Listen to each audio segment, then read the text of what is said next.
actually our first episode today, and I'm really excited about the opportunity to be able to use some of the wisdom, the knowledge that has been given to me through life. I really believe that we are put here as conduits to encouraging each other, building each other, so that we can create more, right? And so I'm excited about this podcast. I'm excited about being able to have conversation, just basic conversation that will hopefully start to generate thoughts and creativity, and give people confidence to go after things that they haven't gone after before. I'm equally as excited because today I'm going to have my first guest on, and I was just sharing with him a few moments ago just what his presence means. We have worked out together and motivated each other, held each other accountable, pushed each other, and God has really orchestrated the relationship so that we could move to higher heights, right? As men and as people in this world. I believe that God will give you people in your life to push you and to motivate you. And I was just telling him a few moments ago that I had the mindset to see beyond the norm of where I see him, which is inside of the gym. I had prayed for God to lead the right people to be in the right place, and wasn't considering. There were a couple of people that reached out to me and a couple of people I talked to. I wasn't considering the who or the knowledge of who it was going to be, but I was completely open to what God wanted to say and who God wanted to use. And then he pops up. I say that as in a form of an introduction of him because I believe that the things that we're going to converse about, that we're going to talk about today, I believe that it's going to really empower people to go to the next dimension. I believe that there's something that's inside of this man that the earth needs to hear. Many people may know him to be Josh Brinkley. He's an awesome basketball player. He was the most successful graduate from Douglas Freeman High School and University of Delaware, D1 basketball player. And he was in the 5th percentile field goal percentage. You can talk about that a little bit more. I don't know anything about that, right? But he's a business owner. He's an investor. He is, to me, he's a friend. He is a friend, and that means a lot. You can have every title in this world, and people can know you by your titles, but to be known as a friend, to me, that means a lot. Yeah. That means more than even having a doctorate's degree, because you can have some sophisticated idiots, right, or some sophisticated 100%. People that are just mean and cruel. But I can truly and honestly call this man a friend. And I'm grateful for him. So today we're going to talk about confidence. And I think that it's imperative that I kind of mention again that he's a business owner. And I know him to have his hands in a lot of different things, which is inspiring to me to see someone at his age. How old are you again? 32 years old. 32. To see someone at 32 doing all of the things that he is doing. It inspires me. I'm 44, I'll be 45 this year, but he's an inspiration to me. And so I want to talk a little bit about the confidence to go after your dreams. And I use that word strategically because I'm sure that when people see you and or I, one of the first words that will come out is confidence. One of the first thoughts that will come to their mind is, man, they've got some confidence, right? And I also simultaneously believe that it's your confidence that has driven you to do things that other people would not have done and or would have shied away from doing because it may have taken too much work or it may have taken too much of them. What are your thoughts, if you don't mind me sharing? What are your thoughts on, one, how you've achieved the success that you've achieved and how confidence kind of played into that? Well, first things first, Mike, thank you for having me on the podcast. I'm not the greatest at speaking publicly, but I decided to come and share my knowledge and shine light on where I come from, my confidence, my drive, and all that good stuff. But in answer to your question, where my confidence really comes from is not really the confidence piece of it, it's the drive of it. So, and the way you said it, I almost would reverse that. So, for example, and I learned my drive and my confidence from when I grew up, right? My mom kind of put me in I guess you want to call it like uncomfortable situations. Now, that could have been where she put me at Freeman, right? Uncomfortable situation, being around different cultures, different ethnicities, which kind of spread light on things outside of what was going on in the Black community. Okay. Right? Yep. So that kind of opened my mind up to other avenues. Because when I think about a dream, I think about what I want to do to the point where it's like it's almost unachievable unless I have the confidence and the drive to get there.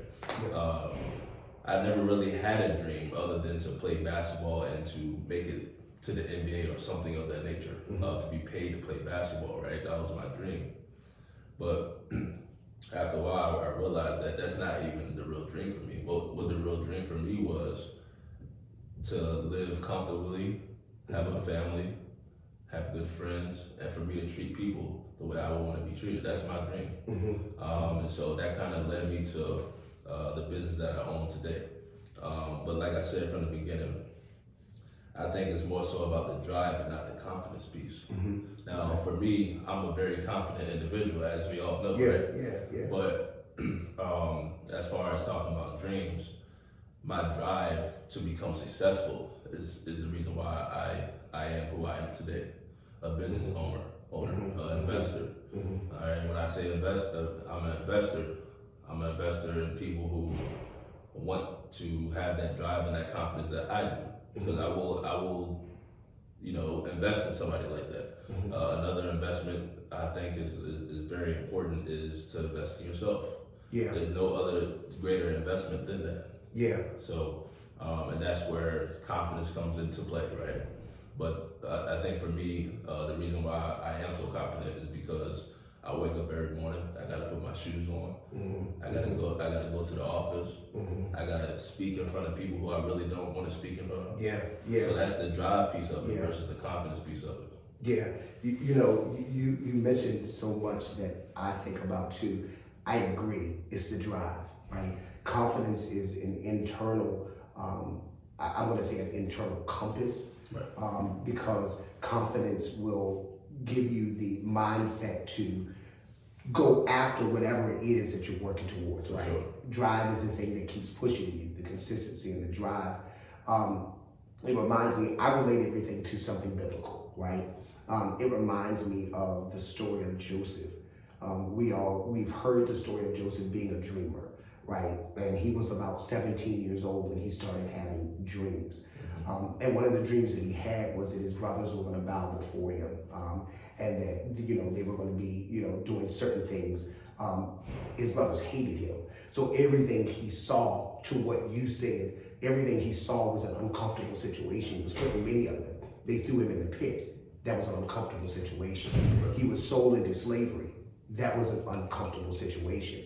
But what we notice every single time Joseph is put from one position to the next position, he continues to lean into life. That's the drive that you're talking about, right? Yeah. He continued to lean into life. Where most people, you get thrown into a pit, it's like, oh man, it's over from here. I can't. People give up. Yeah, you just give up. Or what I found is when people are thrown into a pit, they start regurgitating what could have been, right? You know how you start talking, and I talk a lot of time to guys when I'm in the gym, and they never speak about anything relevant to their current or their future situations. Right. Their mind is always stuck back in the past. Well, when I was in school, I used to do this. When I was here, I used to do that, right? We ain't there no more. We're not there no more, right? And it's like when we get into those pit circumstances, or as you would say it, those uncomfortable circumstances, there's these two routes that we can take. The one route where it's constantly looking back, Lot's wife, right? Where you're constantly looking back. Anything that you're looking back at, there's no forward trajectory. There's no forward movement. And so there's a cycle of being stuck. right? You look back, you get disgusted with the fact of where you are, and you constantly look back. It's just a cycle. Right. What Joseph did, I think, is what I'm hearing you do, and why I think that you are so successful, right? It is the mindset to look at where I am and to make this determination, sometimes unbeknownst to us, to make this determination. I don't like this. I don't like the way it feels. Exactly. I gotta change it. Right. And it's those actions that confidence will lead you to say, you gotta try this. You gotta try that. Yeah. You gotta try the other. You know. Yeah. So when I think about confidence, as a human being, you have to have confidence to walk out the door every day. Yeah. You get what I'm saying? Yeah. You gotta have confidence in order to, go for a job interview. Yep. Everybody that has a job has some type of level of confidence. But the thing is that talking about level of confidence, you have people who have level of confidence up here, and you have people who have level of confidence down here. So when we talk about that difference in level of confidence, obviously the person who has more confidence is going to be willing to stick their neck out there and possibly open a business. Yes. Possibly throwing a 10-leg parlay that they know ain't gonna win. Yeah. Yeah. And then the next person, no, I don't want to lose that money. You know, but basically what I'm saying is there's levels of confidence, and for me, what has always worked for me is being highly self-confident. Because if I sit here, like for example, I came here, I don't like talking in front of people like that. But here's what I'm doing. Why is that? First of all, ask from a friend, right? But also, I think this is something that could better myself, and also maybe this thing could blow up. So for me, when I think about self-confidence, it's just doing what you got to do, man. Like, go ahead, go for it. When you speak about levels of confidence, I can't agree with you anymore. To the perspective that I think that we all have these dispensations or this allotted amount of will and drive, right? I think that we have to be good stewards over what we've been given. Everybody wasn't given the same amount because everybody wasn't put in the same type of situation. Right. The difference between being just or getting equality, right? That varying difference. There are situations that I believe when I listen to your life, it sounds similar to mine. Different circumstances, right? Yeah. But very similar patterns as far as I was put into uncomfortable situations. Correct. Right? So the uncomfortable situations I was put in was life's circumstances, which in when I was growing up, it was pretty rough. Not to divulge all of our family information, but we went through some really tough spots, right? And I knew that I just had to be better than what I was or what I saw. Definitely. There was something inside of me that constantly said, you're gonna do better than this. You're gonna do better than this.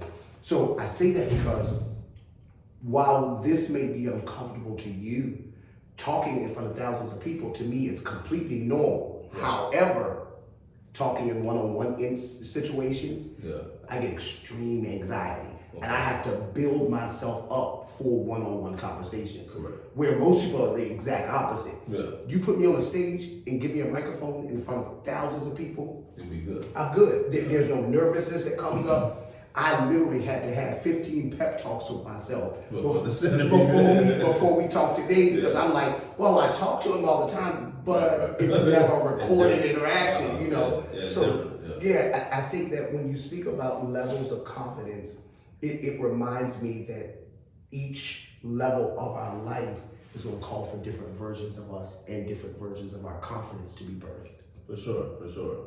I mean, I've been in situations where, for example, when I was thinking about the level of confidence, and kind of build yourself up, and when you're leading up to a situation, I can think back during college, like multiple times where I was going against a big name dude, from another college, playing basketball, what have you. And imagine if I went into that game with low confidence. Yeah. It's over with. Yeah. I'm gonna get ate alive. That lessens my chance to go play overseas, or lessens my chance to go, you know, if I was at that level to go play in the NBA. So I had to talk to myself and say, hey, nah, he ties shoes just the way I do in the morning. He eat food just the way I do. He may eat more than me now, but I mean, we're still both human beings. So, and again, with me being highly self-confident and highly self-motivated and driven, those were always the games that I excelled at. You know, so and I surprised myself, but that's how you know having self-confidence is beautiful. Yeah, it's beautiful. I think I have people tell me all the time how confident I am. I often ask myself the question, well, how do they discern that, right? Because to me, it seems normal. To me, it's natural. It's kind of like if I don't do it, then who else will? And or if I don't do this, somebody else will. Right. It's like my mind kind of thinks of it in those lines, and I guess because when you have been put in those uncomfortable situations, I don't know about what your story was like, but mine was I had no one else to pull me out. Right? So as much as I went through when I was a child and growing up, those primitive years, there was never anyone that said, are you good? Do you need help? Right? So I was telling especially as a black man. Especially as a black man. You might as well just throw that out the door. Right, yeah, because you would just consider pick yourself up by the bootstraps and just keep showing up, right? Sure, and what I found was, as I was growing up, and I was talking to my sister about this the other day, there were very tumultuous times where I had to be there for my mom. I had to be there for my grandmom. I had to be there for my brothers specifically, you know, because they didn't really have a figure that was there. And I had to constantly make sure they were good, make sure they were okay, at the same time of trying to put this falsified face on for myself, right? For the whole world to not let anybody know what was happening on the inside of me. Right. Meanwhile, I'm falling apart. Meanwhile, I'm being torn up from the inside out, right? Like you could have literally just taken one thing, popped me out with a cry for about 1 billion years. But there was something that happened in that process of serving others. Do you get what I'm saying? There was something that I think that confidence doesn't just come from the work that you do in yourself, because it does. But I think that there's something in demonstrating or in exercising those talents on other people for the good of humanity that pours back into you. It's like that what goes up must come down type of For sure. And that's kind of why I got into business. So for those of you who don't know, I own a mental health business. It's called Richmond Therapeutic Health Services. All right, so basically what we do is work with mental health patients.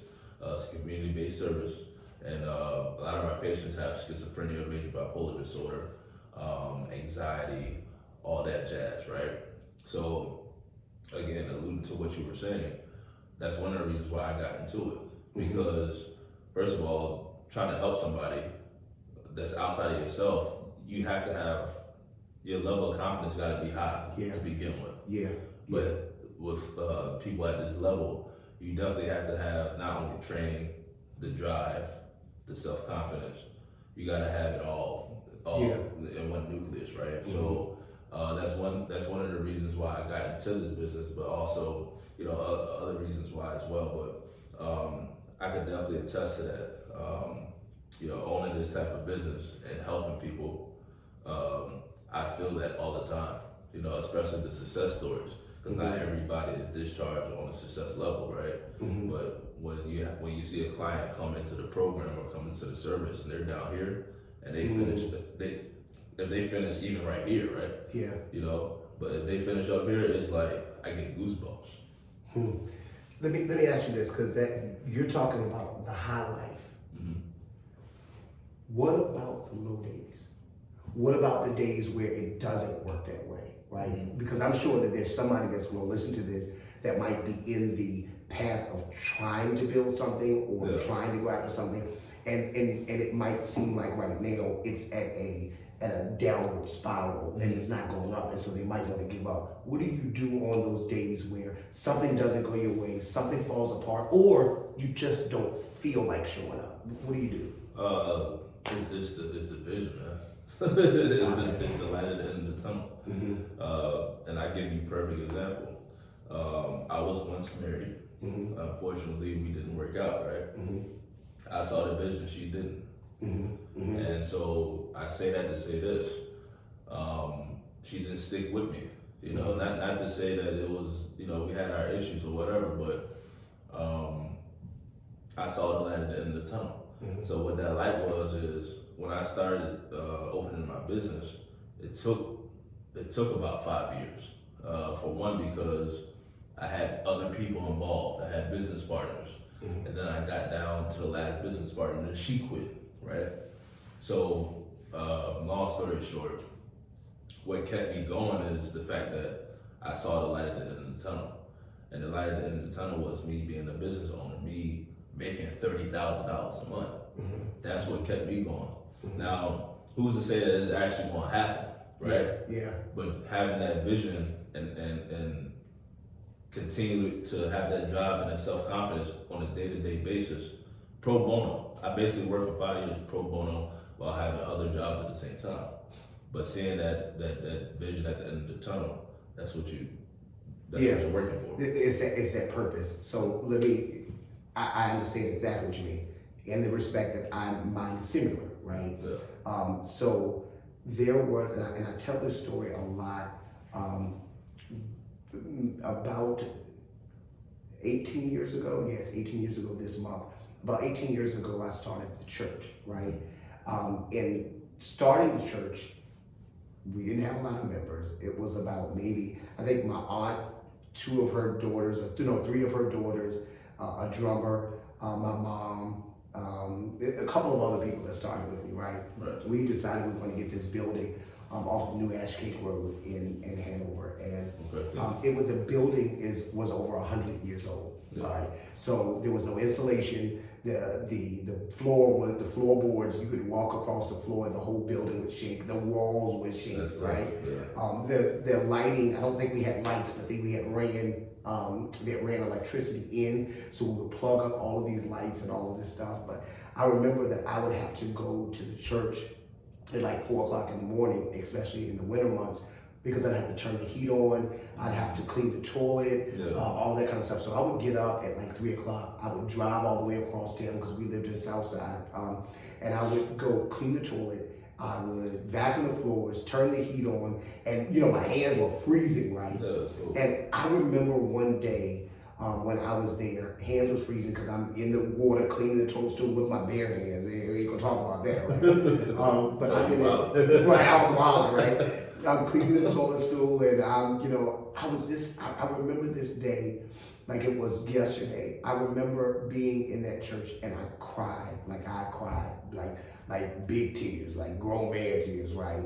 And I was like, God, why am I doing this? Like I don't see anything happening. Right. Like I don't see more people coming. Nobody's noticing that I'm doing this. I'm just doing this. I know that you want me to do this. I know my purpose. I know the vision. I know the light at the end of the tunnel. Mm-hmm. But where I am and what you showed me, they don't look anything like each other at all, right? Yeah. Now, you would think that something would change after that. You would think that God would look down from heaven and be like, okay, my son, I see you. Let me bless you. No, it wasn't like that. Yeah. It was more years of not being paid. Mm-hmm. I did not get a check. I don't think I got my first check from a church for doing all that I've done for 8 years. So 8 years, and not only was I not getting money, but I was having to pay for the building out of my paycheck, right? Yeah. There were times me and my wife at that time, we almost lost our house, like because I'm literally pouring money into the church, pouring money into the dream. And, of course, we didn't work out. I still love her and thank God for her, but things kind of separated. We had to go our separate ways. Right. And then it was years after that where the church began to grow, not by the leaps and bounds that I was anticipating. There would be some Sundays or some services we'd have, 200 people or the church would be jam-packed. We'd have to pull out chairs. And then eventually we got to the place where we had to go to the school. And I thought that this was, we were at Martin Luther King Middle School, and we were filling that building up, right? Yeah. And I thought to myself, I was like, man, maybe this is what God was leading me to. Yeah. The pandemic happened, Well, an uncomfortable moment, right? And it was like, okay, how do I transcend? Like, what do I do? Like, where do I go from here? Yeah. So everything started being virtual. What I found was that uncomfortable moment, or that thing that seemed devastating, it actually launched me into a different platform, because then I started doing everything that I had been doing for years virtually. Right. And then I started realizing, oh, wait a minute, it's more than just church people I'm supposed to reach. It's the world that I'm supposed to reach with a message of positivity and love and the different things that I put out there. But it took those downward moments. It took those moments where it looked like, why am I doing this? You know, I feel like the seeds that I sowed back then started catching up with me. Now, when I see my content, you know, and I know other people may say, yo, bro, and I have people ask me this question all the time. How do you have so many people that follow you? How do you have so many people? And I can't explain to them, it's nothing that I do now, right? There's nothing magical about me. I mean, you know me. There's nothing. There's nothing magical about me at all. But the reason why my voice has potency, or the reason why I walk in the authority that I walk in, and the reason why I walk in the type of power that I walk in, I'm not as tall as you. You get what I'm saying? But if I walk in the room, people are going to immediately look to say, it's the beard. What is, okay, fine. You know, but it's the work that I did back then. You know what I'm saying? It's those days where I would wake up at 4 o'clock in the morning, and I pray for all of my friends every single day now. But back then, I would wake up at 4 o'clock in the morning, go to the church, go to the altar, and pray on the altar for my friends. It was that those things that I did when I didn't think anybody was looking. I think and I believe, yes, my work was a reward, but I believe God also saw that stuff that I did back then, and that was the reward. It caught up with me. Right. Yeah. You know what I'm saying? For sure. And well, one of the things I did want to say, and something that you said reminded me of this, like even working with clients, or even along the way of opening a business, it wasn't just light in the tunnel, right? Yeah. Because it's more than that. Mm-hmm. It's also milestones during that journey. Yeah. You get what I'm saying? Oh yeah, the milestones. So for example, like let's go away from business and talk about like actually in a session with a client, or actually working a case with a client. So for example, clients have basically like something called an individualized service plan. And obviously we want them to finish up here. They start here, we want them to finish up here. But during that time of elevating, they have to get to this level first. It's almost like playing a video game, right? So you see the light at the end of the tunnel for that one level. Then you get there, you maintain that for a little bit, and then you do the next step. You know, and then once you get there, then you're flying, right? So I just wanted to allude to that, because that's very important as well. Because it's a marathon, it's not a sprint. It's a marathon. You know. Yeah. And I think that so often, especially in this generation, with we're in a dispensation of time now where things go globally within seconds, right? A person can make a 30-second soundbite and go viral for something good and or something bad, right? We're in a generation where you post a picture and immediately people start liking it. Correct. Right? We're in a generation where, I mean, let's just tell the truth about it, because I'm trying to get myself back on the dating scene. Hint. I'm trying to get myself back on the dating scene. So in saying that, you can swipe right or swipe left in order to get the gratification of what you want. We're in a generation, in a dispensation of time, where gratification comes so quickly to people that I think that people have lost the essence of understanding what you're saying now, that there are those moments, those building blocks, those stages, there's those fundamental things that have to be developed in the growth process, or the becoming of anything process. Yeah, for sure, because Yeah, well, when you're getting to that level one, even though talking about business now, when you're getting to that level one, for example, starting the application for the business. That's level one, right? But during that time, you're growing because you're reading the application, you're understanding, you're comprehending on what they're asking for. Context, yeah. So then you submit the application, right? So then you're in the waiting process, but during that time, you're supposed to be studying your policies and procedures that you put together. Again, growing. So then the next step is, okay, now you have somebody critiquing your policies and procedures, you're going through the review phase. All right, and then during that phase, they're telling you what your policy and procedures is wrong about. So then you're still growing. So it's the same. It's development. It's the same process. Because development, let's just be honest, real development hurts. To the perspective that we go to the gym in the mornings, right? And now I'm not as strong as you, right? So I can't quite do as many reps when you go heavy. I might be able to try to wiggle one out, my arm is shaking the whole time, right? But the reason why I never back down, and you've talked about that before, I won't back down. No. If you put it up there, I'm gonna at least try it. You're gonna at least try I might fail at it, but I'm gonna try it. But that's the confidence piece of it. That's the confidence, and it's the understanding that I won't grow unless something is torn. Oh, for sure. And I think the problem is when we are being torn, nobody is recognizing that this tear is in response to the growth that you say you want. Right. Because most of the time when we're being torn, we're just trying to fight back and trying to survive. Right. Yeah. You know what I'm saying? Yeah. I'll use divorce for an instance, right? While and no harm against anyone, but when you go through a divorce, there's another part of you that has to evolve, and you have to grow into another person so that you can prepare for the next relationship if you want that, right? Yeah. But that process of undoing whatever was done and then uncovering whatever messed up where you were, ownership and accountability, that hurts. And let's just be honest, I'm gonna be honest about mine. Mine hurt me to the perspective that I think I was depressed for a season. You know what I'm saying? But I wasn't associating that growth or that process with preparation for the next. I understand that. I mean, for me, I talk to people about relationships all the time, and speaking of my ex, I love her to death too. Very decent human being. Decent human being. And I mean, when we first separated, I moved into my apartment in Libby Mills. She moved to an apartment down Chocolate Bottom, wherever it was.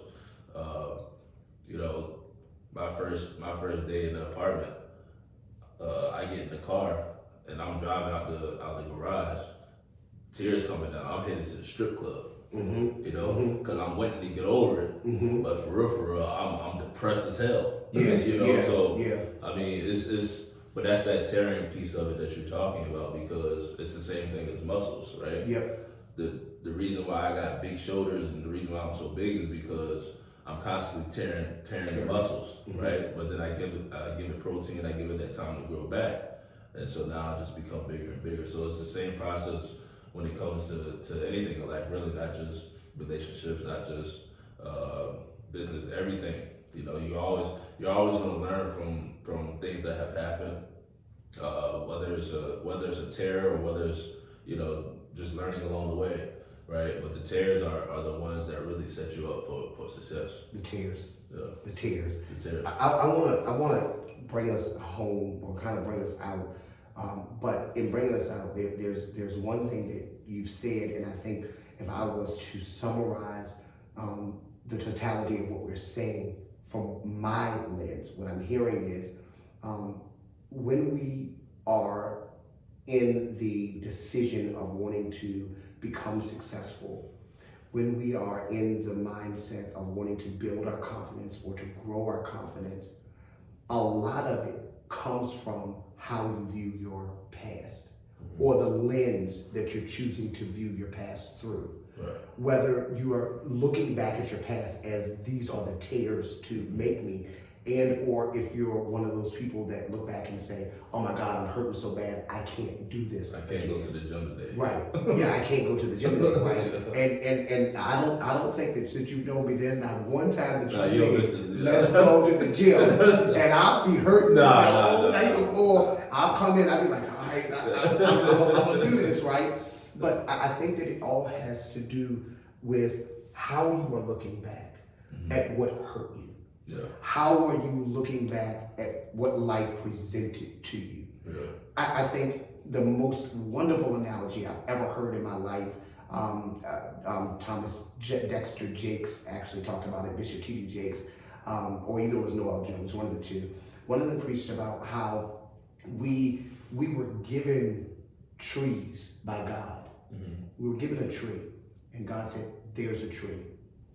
Now, from that tree, we have evolved to the place of making paper. We've evolved to the place of making money. We've evolved to the place of building buildings. We've evolved to the place of using wood from the tree in so many different things. But God gave us the tree. Right. It's God's going to give us the tools that we need inside of us, I believe. I think every person, I don't think that there's a person on this planet that does not have tools inside of them to accomplish tasks, right? What I believe is it's the decisioning of how are you looking at the things that come to carve you, right? Because in order to grow that tree or to develop that tree into something else, it must be cut down and it must be carved, right? And most of the time, the carving process, the tearing process that we're talking about is the process that doesn't necessarily feel good. If I was a tree and somebody cutting on me, it ain't gonna necessarily feel good. If I'm in the gym and I'm tearing those muscles, it's not gonna necessarily feel good. If I'm a person that's going after a relationship and I just went through a heartbreak, it's not gonna necessarily feel good. If I'm a person that wants to have a business and the last business I had, it went bankrupt and I'm trying to go after another one, it's not gonna necessarily feel so good, right? If I'm going after a promotion on the job, somebody else gets that job, that's not gonna feel too good. It's when life comes to carve us, because most of the time what we don't realize is that when that door closes, when that thing is shut down, I believe it's this portal to either expand beyond or to reach upwards, right? But most people, when that portal opens and that thing collapses or that thing goes sour or it goes south or the breakup happens, the rejection happens, the repossession happens, the lights are cut off, when those things happen, most people just fall apart. I was talking to somebody the other day that was going through a divorce, and bless her, I love her. But I say this to say she was having a tough day. And the tough day was because she was talking about all that was wrong. She was talking about how it felt. And I understand that you have these moments that you have to vent. But I tried to challenge that venting with saying, I need you to stop and start being thankful for every little thing that is working for you. Because as long as we're looking at what's wrong, we're never going to grow beyond it. As long as I'm being cut and I'm looking at what's cutting me, and I'm judging what's cutting me, and I'm fussing at what's cutting me, I'm fighting what's cutting me, then I'm not being cut to be developed. You know what I'm saying? Yeah, for sure. And I mean, I definitely understand that concept, and for me, it's almost black and white though. And what I mean by that is, once you go through a divorce, it is what it is. You get what I'm saying? It's done. It's done. Some people get back together, some people don't. A lot of people don't. So, I mean, I definitely understand that concept, and I definitely understand what you're saying.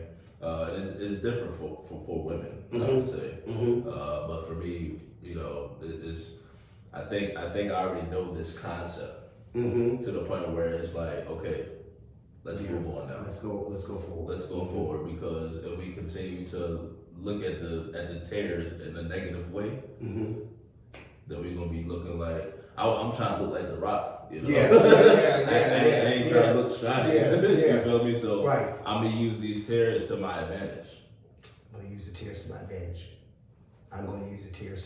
I think that is a good ending place, to use the tears to your advantage, as opposed to crying over the spilled moments. I think that confidence is built once you start to understand why the tears came. Right. For sure. And you begin to you say, oh, I can use this, right? Yeah. You have, because at the end of the day, confidence is the belief or the belief that you have in yourself and or your abilities. Mm-hmm. And I would not have known that I could make it through if I hadn't gone through. Correct. Right. Exactly. I think that another one of the things that built confidence. I know we said we were closing. I think another one of those things that built confidence in me was the sickness that I went through back in 2018. I went through multiple surgeries, and the last surgery I went through, it was, I think, a 13-hour surgery, between 13 and 15 hours. I didn't know it was going to be that long. I just thought I was going to have a simple procedure done of removing some infection that had formed as a result of the tumor being removed that I had. And I go in, they were saying, oh, we're just going to draw some fluid off and you'll be good. I just remember waking up, and when I woke up, I was laying in the ICU. My mom and my cousin were over top of me and they were talking.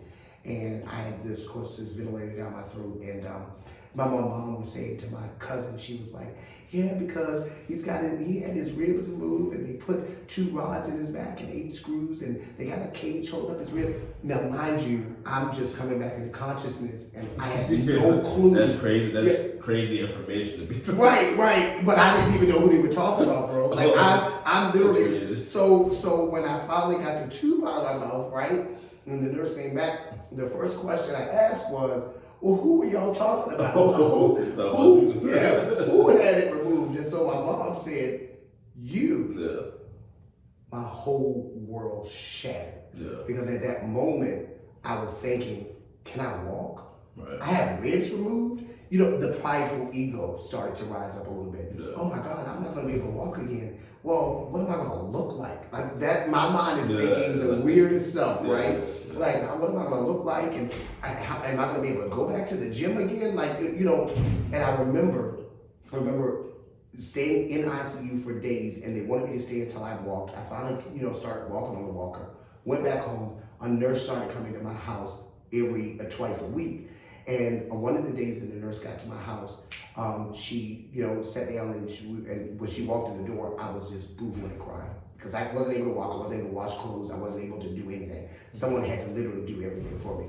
And so I would sit down crying, and when she walked in the house, and she said, why are you crying? And I said, I don't think I'm gonna ever walk again. Like, I don't think I'm gonna, how do I know that I'm gonna walk again? Because I couldn't see it and I couldn't feel it. Yeah. And she just looked at me and she said, you are one of the most determined people I've ever met. I know you're gonna walk again. Right? And so in my mind, it didn't register what she meant at that time. Yeah.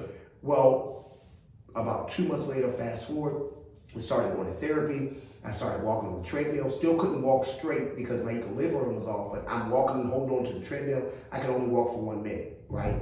I would have to stop, but I kept going back, kept trying to, increase the length of time. And I'll never forget that I started, rejoined the gym again, started working back out again. And I remember one day, and I think you were with me that day, I was actually on the treadmill. I think I was waiting for you that morning. And I was on the treadmill, and I was walking, and I burst out with tears. I burst out with tears in the middle of the gym. Now, I probably dried them up before you came because I didn't want to look like no punk or nothing like that. But, I burst out with tears on the gym on the treadmill because I remembered where I was, right? But I also remember that there was something inside of me that wanted to keep going. I saw the light. I saw the vision. And even though every day I didn't feel like it, I kept going. Now, what does that do to me today? Fast forward, I think that confidence was building in me even concerning the gym. So now when I post pictures, while most people will post, like, oh, look at me, I'm big. I actually am posting because I'm alive. Yeah. I'm posting because I want someone to see I did this. Yo, I don't care if I can do it with 2 rods in my back, 8 screws, 44 years old, right? People just make excuses. It don't matter what you can, you can do it, but it's not just about the gym. Gym is one part of it. Yeah. I think even your friendships have to emulate or illuminate, that's the better word, illuminate this art and this magic of hey, look at us, we did this. Yeah. If we did this, I can turn around, I can look back at you, and I can tell you, you can do it. Now, I'm not gonna pull you, but I'm gonna show you a light. Become, that's amazing. We become that light that you were talking about for somebody else, right? Because somebody, I had to, when we get a vision of something, it has to be something that we have seen. Right. It has to be somebody or something or a combination of somebody's or something that we have seen, so we go after it, right? I think that what happens in the process of our tears, I think we are being developed into that light for somebody else to see. For sure. That's what, when I look at you, I see a light. There's a part of you that I'm at 44 years old, I'm older than you, but there's a part of me that can look at you and say, I see a light of something I want to move towards. There are some attributes or there are some things that you've done. If it's nothing more than you've got business acumen, let me run after that, right? We become that light to one another, I think, too. No, for sure. You know, when I think about, because other people have that type of, I guess, light to me. You know, because, you know, people that don't know me or may just see me on Instagram, because I got a lot of followers too, but they may just see me as a cocky person, or oh, he's just posting about himself all the time. Nah, I'm first of all shedding light. You know, y'all don't even know, but I'm a big fan of other people. So I be doing what they be doing. I agree. You know what I'm saying? And I see that from you. Yeah. So it's like, first of all, y'all don't even know, but that's beside the point. I think. Again, going back to the confidence piece of it, who cares? Yeah. Who cares? That is confidence. I'm gonna post whatever I want. Anyway. You know? If it offends you, take your ass home, and if you don't, then we good. But, I mean, for me, like I said, man, the confidence piece of it, I wake up every day happy, you know? And for me, when I hear people, because you're not the only person that has talked about me like that, me having my presence. Now, as far as how big I am, this is only and for real, I don't even see this in some rooms, you know, because I'll be next to somebody that's my size and I feel way smaller, you know, or the mindset that I have. I've been told, even from my girlfriend Claire, shout out to Claire Bear, she has said these are little subtle, you know, shots. But even she has said, like, Josh, you don't even know your presence. You know, because half the time I don't. I'm just being me, you know. And so I appreciate you for definitely. Isn't that confidence though? I think that is confidence. I think it's confidence to just be yourself and not know how you show up. Right. I show up places all the time, and in my mind, I'm normal. I think I said that earlier. It's like everything. There's nothing outstanding or magical about me because I'm so used to this person. But I've had a friend. Matter of fact, the other day I was talking to a friend of mine, and we talk rather frequently after work. And from the time I'll call like maybe 30 minutes after we get off, and you know we'll maybe talk for an hour. In that time, I have already taken the dogs outside, fed the dogs, I've washed the dishes, I've gone to get something to eat, I'm coming back, I'm packing my bag for the next morning, I'm putting my Keurig in the thing, and you know, I've done all of this, right? And so she'll say, oh, where are you at now? And I say, you know, I'm getting ready to, you know, go back to the gym for a second time. She said, you finished all the other stuff? And I said, yeah. She said, well, I admire you. And I said, why do you admire me? She said, well, I admire you because I'm still sitting in the same spot of when you called me. You have literally gone to about 15 different places and done 15 different things. And she said, I admire you. Now, of course, you and I know, I burst out laughing. The reason why is because I said, well, that's my mental illness. I have ADD, right? And here you are admiring my ADD. And she had mental illness too because she's suffering from depression, it sounded like. Right, She's still in the same position. Still in the same position. And it's my ADD that's like, I can't stay still. I got to go to the next. I got to prepare for the next. I got to keep myself busy. I've got to always be moving. But sometimes what other people, I don't see it the way other people see it. But even in the tears, in the dysfunction of life, I think that confidence means being able to own that, right? Because how many people do you know could say, yeah, I grind, but my grind is not just because of confidence, or it's not just because of me, a passion that I have. Some of my grind is mental illness.